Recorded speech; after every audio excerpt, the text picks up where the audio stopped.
Estamos de volta com o Parlamento com Deus de hoje, falando sobre emoções destrutivas. Doutora Eni, no bloco anterior, a deputada falou sobre a síndrome do coração partido. Como é que isso acontece na vida das pessoas e como é que isso pode afetar de fato a saúde delas?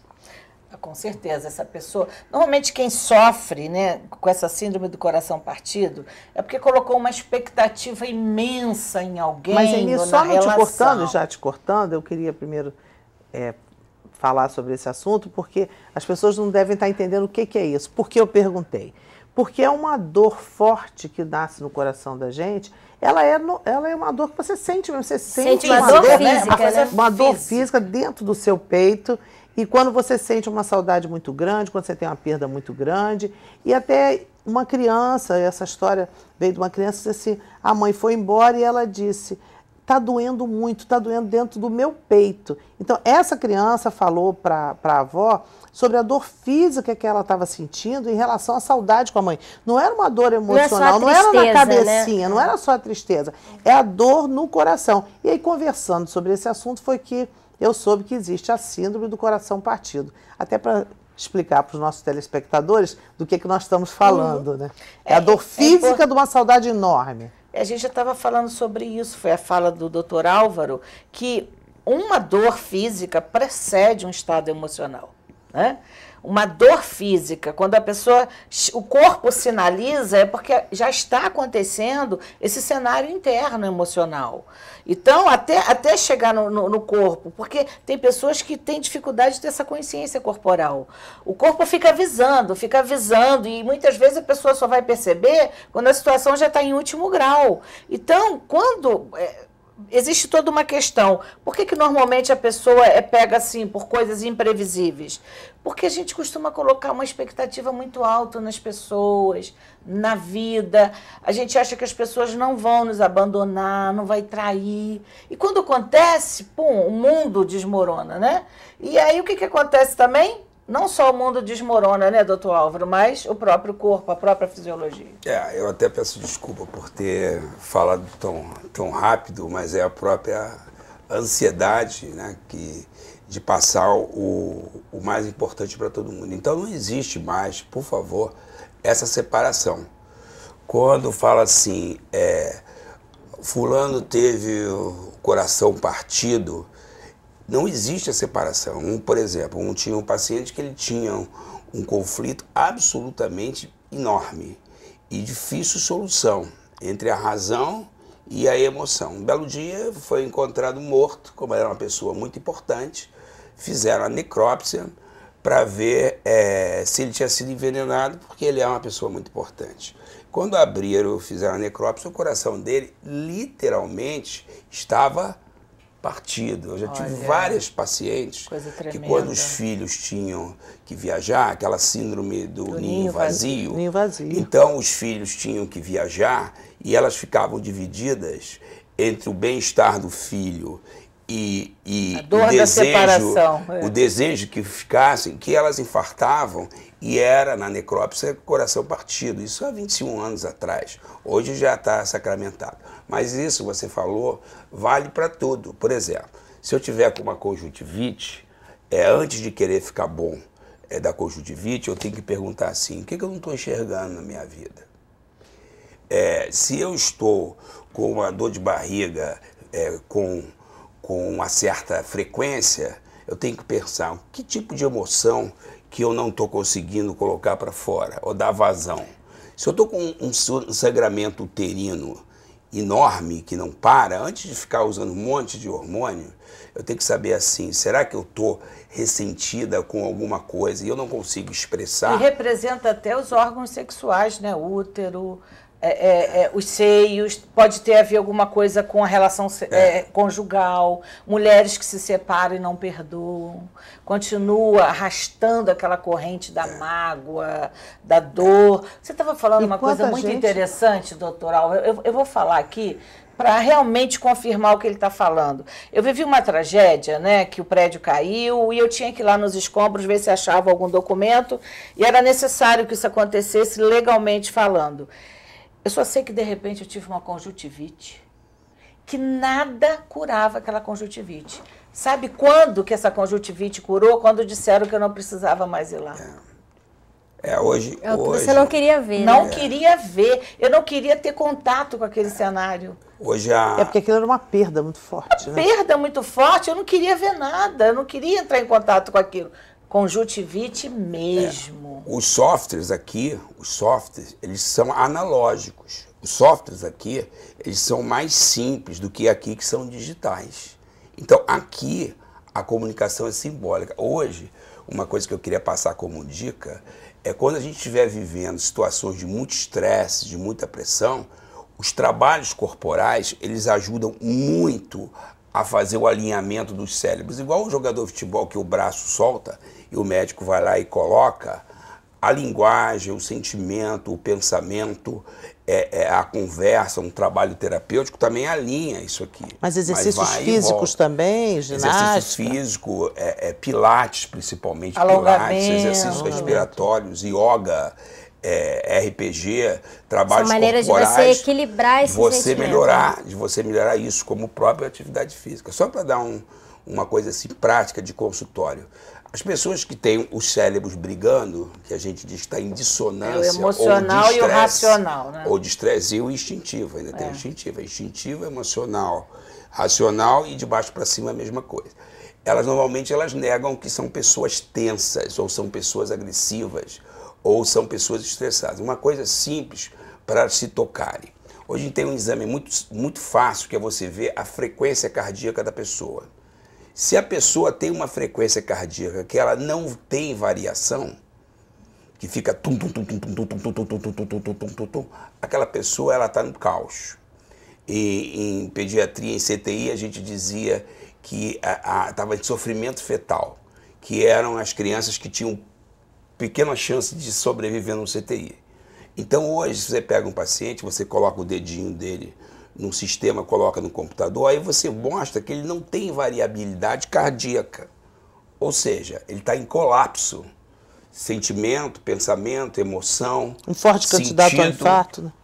É forte candidato a adoecer. Se ao contrário, você pega uma pessoa e verifica que ela tem uma variabilidade cardíaca, então aquela pessoa realmente não é estressada, não tem distresse. Só que, infelizmente, na prática, as pessoas estressadas, elas acham que não são estressadas. E as pessoas que não são estressadas, elas acham que são estressadas. Agora, a percepção emocional, você vê direitinho como? Vendo a variabilidade cardíaca. Se você pega uma pessoa que não está com a variabilidade cardíaca, ela está em caos. Ou seja, isso aqui está em colapso. Se ela for inteligente, ela deve buscar ajuda. E aí é importante a gente dizer o que fazer para conseguir lidar com tudo isso, né? Emoções, qual é a solução, né, para esses problemas? Com essas emoções que trazem doenças, com essas emoções que trazem tanta tristeza, tanta dificuldade. Porque, como o doutor Álvaro falou, se você tem um problema que está doendo seu estômago, você pode até tomar o remédio, mas daqui a pouco vai voltar porque a origem não foi tratada, né? Exatamente, é quando a gente vai na fonte e não no sintoma somente. É importante, quando a gente fala de ajuda, a importância do autoconhecimento, conhecer suas habilidades, conhecer seus limites, se proteger de algumas coisas, né? Ser diligente. Tem uma coisa muito linda na Bíblia que diz assim lá em Provérbios: de tudo que você tem que guardar, guarda o seu coração, que dele procede todas as fontes de vida. Ou seja, tanto as coisas ruins como as coisas boas. E em Hebreus 12, 15, né, tem uma passagem muito linda, eu estudando essas coisas da neurociência, o campo eletromagnético do coração, diz assim, olha, tende cuidado para que vocês não se privem da graça de Deus. Porque muitos, sem saber, alimentaram raiz de amargura, e que por essa raiz de amargura, muitos foram contaminados ao seu redor. Isso já estava lá há 2000 anos atrás. E hoje a neurociência, né, já prova, não é, que esse campo eletromagnético, esse campo emocional, ele tem um poder muito grande, não só no nosso organismo, na nossa fisiologia, no nosso bem-estar, como também nos nossos relacionamentos. Quantas vezes uma pessoa amargurada, triste, com problema, ela vai contaminando a família? Não, e o contrário ela é contamina verdadeiro. Filhos, contamina marido, ela vai contaminando os amigos. E essa coisa medo, da tristeza, emoção. medo, tristeza, ressentimento matam, né? Isso que a doutora falou, quando você tem um estado positivo de emoção, de sentimento, de sentido de vida, como compaixão, compreensão, bem-aventurança, isso é medido o campo magnético. Então, o campo magnético do coração do cérebro, ele atinge distâncias enormes quando eles são positivos. Ao contrário, quando eles são negativos, eles regridem, eles ficam da cabecinha de um tamanho da cabeça de um alfinete. Então, tudo isso hoje é medido, isso se chama medicina informacional. A informação vem antes da energia e vem antes da matéria. Então, você quer mudar a matéria, cuida do sentimento, cuida do pensamento. Autoconhecimento, principalmente a consciência.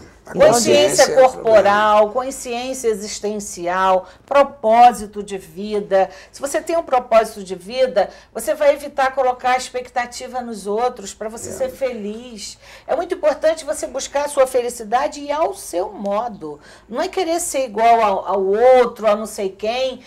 Deus nos fez com sementes, e se essas sementes forem de maçã e a gente quiser ser pera, nós nunca seremos pera, ainda seremos uma maçã doente, né? Então a gente precisa saber qual é a nossa semente e buscar esse propósito de vida dentro, pisando com realidade, e com muito sempre amor, atento, né, a cada situação que acontece, proporcionando às pessoas que estão ao nosso redor conhecimento daquilo que está acontecendo. Por exemplo, uma crise. Pode não ser um problema, mas se você vê como uma grande oportunidade de crescimento, de aprendizagem, eu tenho certeza que isso que o Dr. Álvaro disse sobre os circuitos cerebrais vai fazer uma diferença muito grande. E uma crise pode servir para você dar um testemunho, para você mostrar a outras pessoas e para você conseguir, num ciclo grande, você mostrar para as pessoas que tem solução, que sempre tem uma solução. E que toda coisa ruim tem um lado bom. Tem momento que toda coisa ruim sempre tem um lado bom para você momento, ajudar. Depende de como você olha. Que nós estamos vivendo, a informação que eu disse que informação, energia e depois materialização é a seguinte. Se o malandro soubesse como é bom ser honesto, ou se o malandro soubesse como ser honesto faz bem à saúde, ele seria honesto só por malandragem. Então, isso foi dito. Muito bom. Foi dito pelo cérebro nacional, agora cientificamente está comprovado. Você precisa ter prazer, é fundamental para você poder expandir o seu campo magnético. Precisa estar alinhado com a razão, mas principalmente precisa fazer sentido. Então, tem que ter coerência, não é, doutor? Prazer. E precisa querer, né? Prazer, porque tem pessoas que não querem, sentido, né? É o fundamental. É o fundamental, é querer ser feliz, querer distribuir amor. Mas aí, se tem emoções destrutivas, é porque você está num processo de autodestruição mesmo, né? Então tem que fazer essa substituição por emoções boas, por alegria e principalmente pelo amor, né? Por você distribuir amor para as pessoas, você falar palavras boas, ter sentimentos bons, reprogramar a sua cabecinha. Nós temos um presente muito grande que nós recebemos, né? Quando Jesus Cristo morreu e o Espírito Santo veio, está lá em Gálatas 5:20, o que ele veio trazer para a gente, o Espírito Santo? Amor, gozo, paz, alegria, justiça, domínio próprio, bondade, mansidão. Nós temos esse presente, só que a pessoa, enquanto está se distraindo, perdendo tempo com emoções destrutivas, ela não recebe essas sementes que a gente recebeu de Deus. E está perdendo tempo de ser feliz, né? Tem gente que pensa, doutor Álvaro, que ser feliz é viver gargalhando, né? Não é nada disso. Na verdade, ser feliz é você saber e conhecer o seu propósito de vida. Ainda que um dia você não esteja bem, mas você sabe que vai melhorar, que aquilo vai passar. Sabe transformar tudo numa coisa melhor, né? Uma coisa melhor. Gente, infelizmente a gente precisa encerrar. Doutora Eni, muito obrigada mais uma vez por ter vindo. Doutor Álvaro Obrigado, também. De fundo dos corações todos. Obrigada pela participação. Obrigada. Deputada, passe para os nossos telespectadores os nossos contatos, o Parlamento com Deus. tvcomdeus@alerj.rj.gov.br, e você é nosso convidado toda quarta-feira no auditório da Alerj. Ao meio-dia está conosco para um culto de adoração a nosso Deus. A doutora Eni queria passar também o blog dela. O meu blog é www.psicólogaenipeniche.blogspot.com.